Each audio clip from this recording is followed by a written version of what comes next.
So U.S. officials are in talks to draw down in Afghanistan. Now, unfortunately, in my opinion, there are terms and conditions.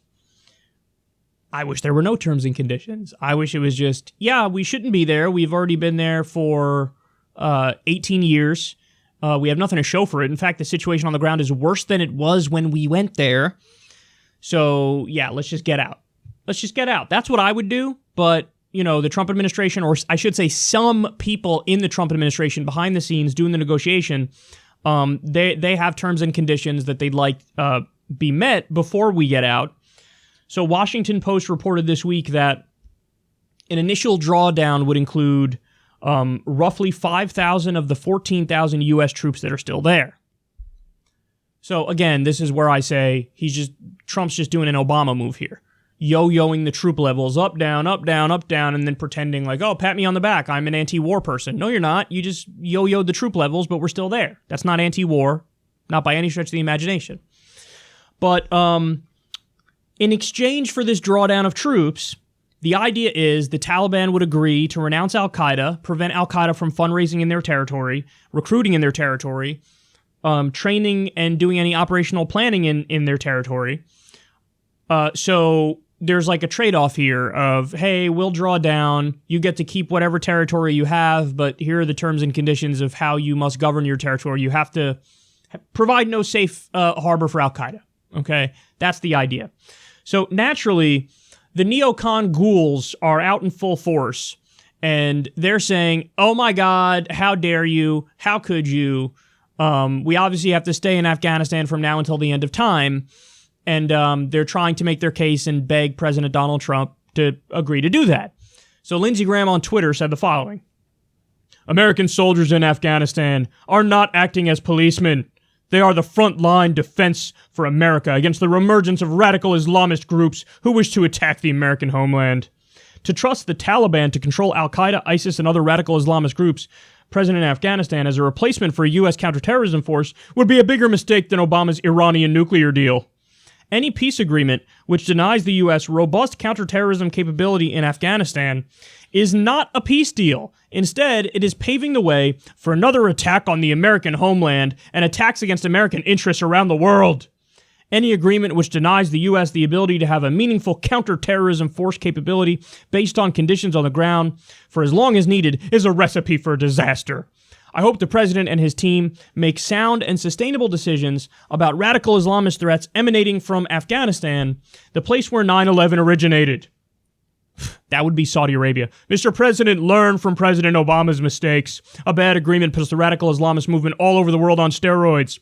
Be smart, take your time, and listen to your national security team. Look forward to having congressional hearings and reviewing, debating, and voting on any proposed peace agreement with the Taliban that affects America's future presence in Afghanistan. It's very important that any agreement be fully vetted and understood by Congress and the American people. So do you understand that last part there? Because that's the most important part. What Lindsey Graham is saying is, oh, you think you're going to get out of Afghanistan? That's adorable. I'm going to demand that Congress has an up or down vote on the plan in Afghanistan. And then I'm also, by extension, demanding that we kill this deal. Why? Well, the Democrats are, their whole thing is front and center, just be anti-Trump no matter what. We're against Trump, we're against Trump, we're against Trump. So Trump coming up with some sort of a deal to get out of Afghanistan, or at least draw down in Afghanistan, the Democrats are going to step up and go, well, I'm against Trump, and I think that's a bad idea, and oh my God, Donnie wants to do a deal with the Taliban. Donnie's a Taliban sympathizer. So the Democrats will politicize and act like, this is crazy, bro. Getting out of Afghanistan's a crazy idea, bro. And then the Republicans are more pro-war than they are pro-Trump. You understand that? That's super important. Their allegiance lies more with the military-industrial complex than it does with the Trump industrial complex.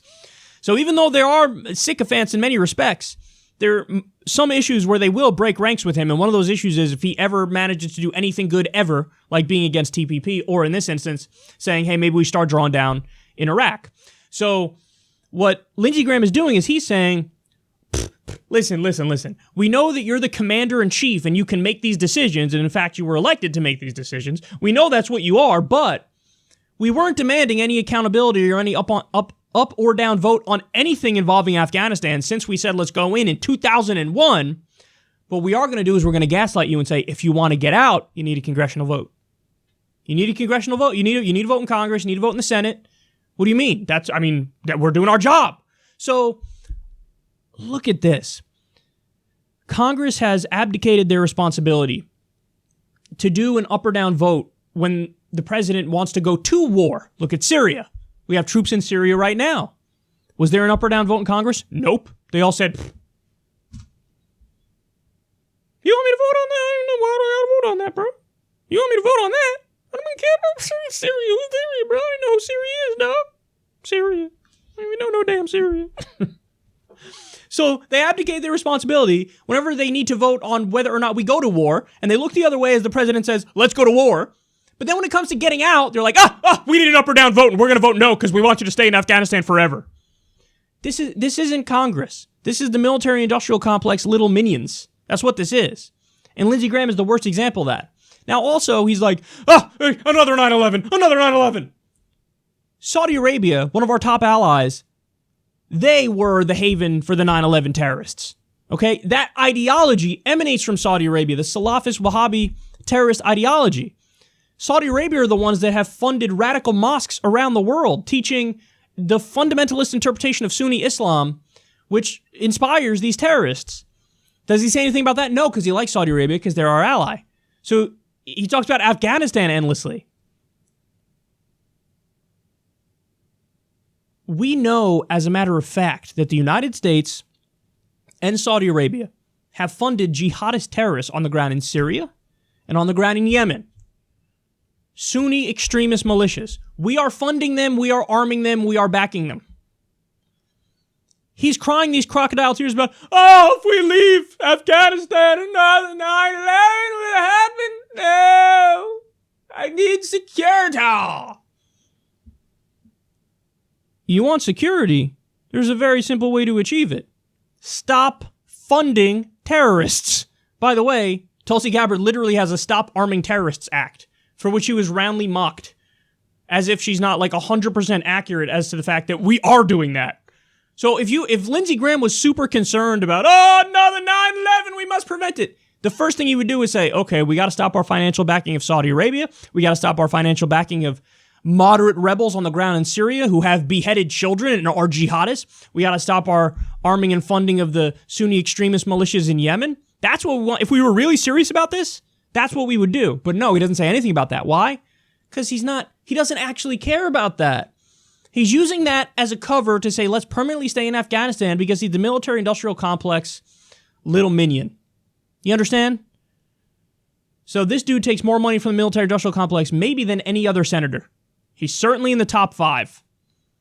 And he knows who butters his bread. And so he's going to fight for them come hell or high water. He believes in the U.S. role as being the sole empire, the sole superpower, and he says we're not acting like the policeman. Of course we are. We're acting like the policeman, and also we're jacking natural resources as well. Trillions of dollars of mineral wealth in Afghanistan. And I'm sure that weighs into the decision-making as they gaslight you and pretend like it's all about protecting us from another 9/11. Utter nonsense. Guys, we've been there 18 years. Did you know that today the Taliban controls more territory than they did when we invaded? Did you know that? By the way, did you also know that the original idea, they said when we went into Afghanistan, we got to get Osama bin Laden. Dude's been dead for a really long time now. Why didn't you wrap it up the second he died and said, we're going to go home now? But he wasn't even found in Afghanistan. He was in Pakistan. But that was the original reason they gave. We got to get Al-Qaeda. We got to get Osama. We got to get him. We got to get him. And he's been dead for so long, and then they were just like, is anybody paying attention? No? Okay, well, let's pretend like there's still a totally legitimate reason for us to be there. This is gross, man. They moved the goalposts until they didn't even bother moving the goalposts anymore, and they just acted like, well, what do you mean? We're just supposed to permanently be everywhere we are. Look at Saddam Hussein with Iraq. They were like, he did 9/11. He worked with Osama bin Laden. Then we learned that was bullshit. Then they moved the goalposts to, but he's got weapons of mass destruction. He's got weapons of mass destruction. He's going to use them on us, obviously, right? And then we found out that wasn't true, and then they moved the goalposts. He's a bad dictator, bro. What, are you pro-bad dictators? I guess you're in favor of dictators. Why are you a dictator lover? Why are you against us going to war, bro? He's a bad dictator. He does human rights violations. Are you in favor of human rights violations, bro? What kind of a monster are you? And then finally, they just moved the goalpost to, yeah, I know we destroyed the region and ISIS was created out of that vacuum and that we broke the Middle East and made everything worse. But now we can't leave because if we leave, then it'll get worse or something. Oh, my God. Oh, God. All while wasting trillions of dollars, $7 trillion in Iraq, $2 trillion in Afghanistan. Have absolutely nothing to show for it. Made the situation worse, made terrorism increase. And we also have here at home, Flint, Michigan doesn't have clean water. Infrastructure gets a grade of D+. Everything's crumbling to the ground. We're a total mess. And Lindsey Graham is still gaslighting in favor of endless war. As Donald Trump tries a watered-down plan, which is way worse than what he originally campaigned on, of saying, let's get out of the Middle East. Now he's like, well, what if I took out less than half of the troops we have in Afghanistan? Oh, God. It never ends, man. It never ends.